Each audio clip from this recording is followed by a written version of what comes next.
In the Austrian MotoGP, Joan Mir sustained some injuries. Mir is on his way to recovery and is being replaced by another world champion.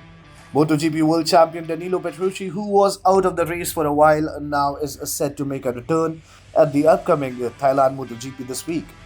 He will be substituting the injured Joan Mir for Suzuki. Initially linked to Suzuki for what would have been his home race at Misano earlier this month, team boss Livio Supo in particular was very keen to make the guest appearance happen. However, Ducati stepped in to stop it while Petrucci was still in the running for the Moto America Championship. Petrucci left MotoGP at the end of 2021 after a 10-year stint.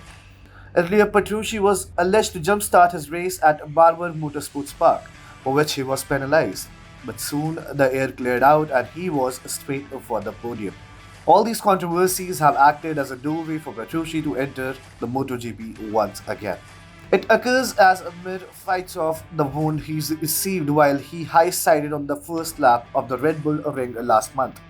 He fell and broke the talus bone in his right ankle, a bone with a poor blood supply that is notoriously sluggish to heal. This will be his fourth consecutive race that he will miss since he is once again unfit. Kazuki Watanabe, a podium finisher at the Suzuka 8R and occasional Suzuki test rider, first took Mir's spot in Misano.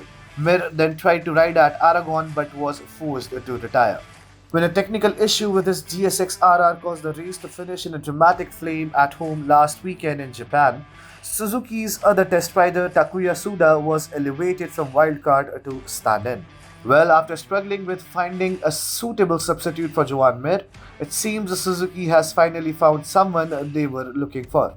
Petrucci has some impressive feats and he might just be the talent to put Suzuki back on the winning streak.